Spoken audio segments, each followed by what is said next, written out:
بسم اللہ الرحمن الرحیم۔ السلام علیکم۔ جاسوس نے کہا، اپنے طور پر کوئی جنگی کارروائی نہ کریں، پہلے منظم ہو جائیں پھر قیادت بنائیں۔ ہر ایک فرد کا ذرا سا بھی عمل قائد کی نظر میں ہونا چاہیے اور کسی فرد کا کوئی اقدام قائد کی اجازت کے بغیر نہ ہو۔ سورج غروب ہونے لگا تھا۔ مسجد کا پیش امام آ گیا۔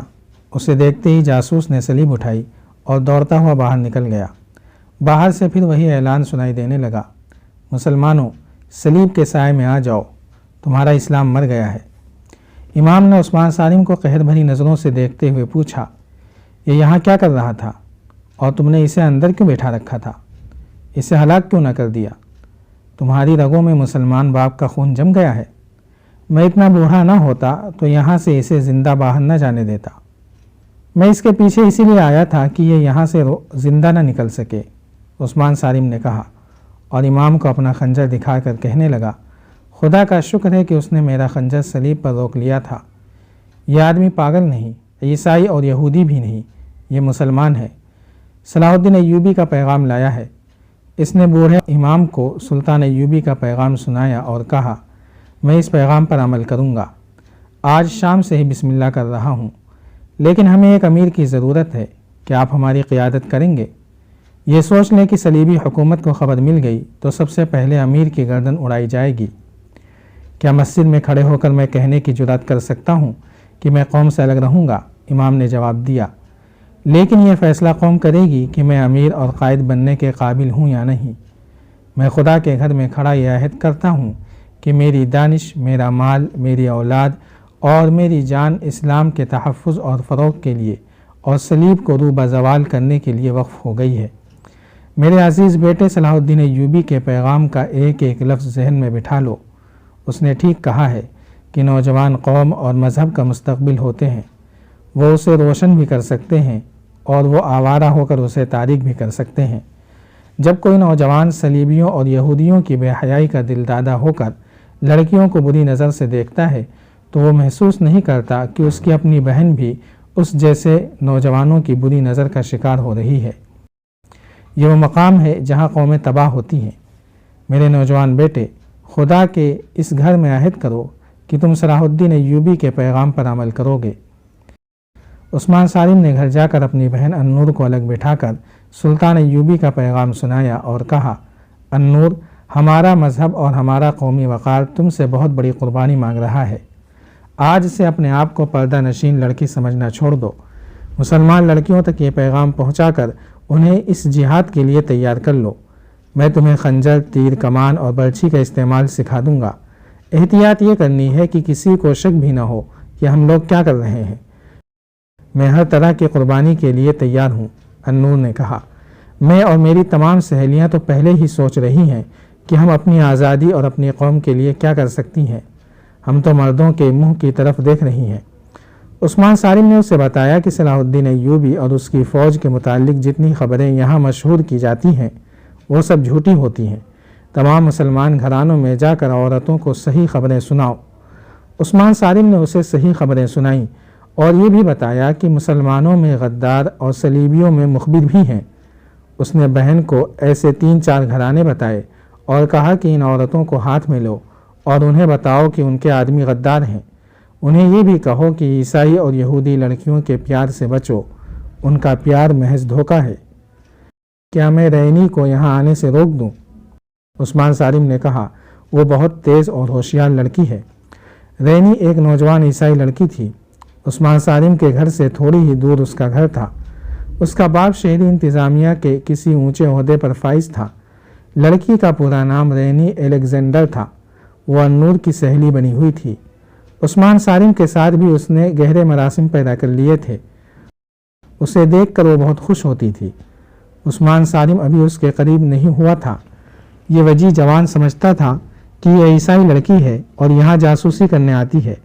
اس نے رینی کو کبھی ناپسندیدگی کی نگاہ سے نہیں دیکھا تھا، بلکہ اس کے ساتھ ہنسی مذاق بھی کر لیتا تھا تاکہ اسے شک نہ ہو۔ اب جب اسے یہ ضرورت پیش آئی کہ رینی اس کے گھر نہ آیا کرے تو رینی کو یہ کہنا اس کے لیے مشکل ہو گیا کہ اب ہمارے گھر نہ آیا کرو، مگر اسے روکنا ضروری تھا کیونکہ وہ گھر میں اپنی بہن کو جنگی ٹریننگ دینا چاہتا تھا اور اسے معلوم نہیں تھا کہ اس گھر میں اب کیا کیا راز آئیں گے۔ اس نے سوچ سوچ کر یہ طریقہ پسند کیا کہ النور سے کہا کہ رحمی جب کبھی آئے تو تم یہ کہہ کر باہر چلی جایا کرو کہ کسی سہیلی کے گھر جا رہی ہوں، اس طرح اسے ٹالتی رہو، وہ خود ہی آنا چھوڑ دے گی۔ کرک شہر کے لوگ اس پاگل کی باتیں کر رہے تھے جو مسلمانوں کی تباہی کی پیشین گوئی کرتا پھر رہا تھا۔ غیر مسلموں کو بہت ہی اچھا لگا تھا، سب اسے ڈھونڈتے پھرتے تھے لیکن وہ کہیں نظر نہیں آ رہا تھا۔ سرکاری طور پر بھی اسے تلاش کیا جا رہا تھا کیونکہ مسلمانوں کو خوف زدہ کرنے اور ان کا جذبہ سرد کرنے کے لیے اس پاگل کو استعمال کرنے کا فیصلہ کیا گیا تھا۔ کسی کو معلوم نہیں تھا کہ وہ کہاں چلا گیا ہے، وہ اسی رات کہیں لاپتہ ہو گیا تھا۔ 10-12 روز اس کی تلاش ہوتی رہی۔ صلیبی حکام نے شہر کے باہر بھی گھوڑ سوار دوڑا دیے، انہیں توقع تھی کہ وہ اس شہر سے کہیں دوسرے شہر جا رہا ہوگا، مگر وہ کسی کو نہ ملا اور 10-12 دن گزر گئے۔ ان 10-12 دنوں میں عثمان صارم نے النور اور اس کی 3 سہیلیوں کو ہتھیاروں کا استعمال سکھا دیا۔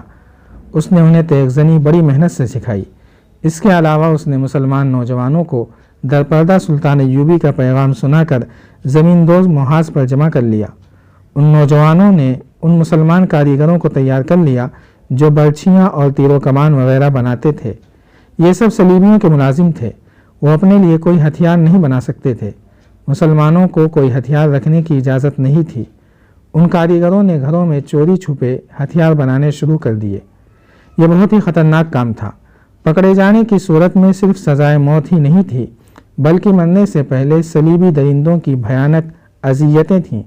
وہاں کوئی مسلمان کوئی معمولی سے جرم میں یا محض شک میں پکڑا جاتا تو اس سے پوچھا جاتا تھا کہ مسلمان گھرانوں کے اندر کیا ہو رہا ہے اور جاسوس کہاں ہیں۔ اس کے ساتھ ہی اس کے جسم کو روئی کی طرح دھننا شروع کر دیتے تھے۔ کاریگر جو ہتھیار بناتے تھے وہ عثمان صارم جیسے نوجوان رات کو مختلف گھروں میں چھپا دیتے تھے۔ دن کے وقت لڑکیاں برقع نما لبادوں میں خنجر اور تیر و کمان چھپا کر مسلمانوں کے گھروں میں لے جاتی رہتی تھیں، مگر ہتھیار بنانے اور گھروں میں پہنچانے کی رفتار بہت سست تھی۔ ادھر سلطان ایوبی کو ایک جاسوس نے اطلاع دے دی کہ کرک اور مضافات کے مسلمانوں تک اس کا پیغام پہنچ گیا ہے اور وہاں کے نوجوان لڑکوں اور لڑکیوں نے زمین دوز محاذ بنا لیا ہے۔ یہ اطلاع لانے والا بھی ایک ذہین اور نڈر جاسوس تھا۔ اس نے بتایا کہ وہ جاسوس جس نے سلطان ایوبی کا پیغام عثمان صارم تک پہنچایا تھا پاگل کے روپ میں کامیاب رہا ہے۔ سلطان صلاح الدین ایوبی اس اطلاع پر بہت خوش تھا۔ اس نے کہا جس قوم کے نوجوان بیدار ہو جائیں اسے کوئی طاقت شکست نہیں دے سکتی۔ اس کامیابی نے میرا حوصلہ بڑھا دیا ہے۔ شعبہ جاسوسی کے نائب زاہدان نے کہا اگر آپ اجازت دیں تو میں مقبوضہ علاقے کے نوجوانوں کو اپنے جاسوسوں کے ذریعے اتنا بھڑکا سکتا ہوں کہ وہ شعلے بن کر کرک اور یروشلم کو آگ لگا دیں گے اور اس آگ میں وہ خود بھی جل مریں گے۔ سلطان ایوبی نے کہا میں نوجوانوں کو شعلے نہیں بنانا چاہتا، میں ان کے سینوں میں ایمان کی چنگاری سلگانا چاہتا ہوں۔ نوجوانوں کو بھڑکانا کوئی مشکل کام نہیں، ان میں سے کوئی اشرفی کی چمک اور لالچ سے تمہارے ہاتھ میں کھیلنے لگے گا، اور زیادہ تعداد ان کی ہے جو جذباتی الفاظ اور جوشیلے نعروں سے بھڑک اٹھتے ہیں۔ پھر تم ان سے جو کچھ کرانا چاہتے ہو کرا لو، انہیں آپس میں بھی لڑا سکتے ہو۔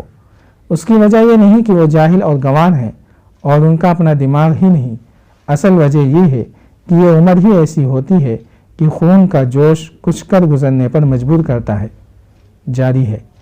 اگر آپ کو یہ قسط وار سلسلہ پسند آ رہا ہے تو لائک، شیئر اور کمنٹ کے ذریعے ہماری حوصلہ افزائی کریں۔ جزاک اللہ خیرا۔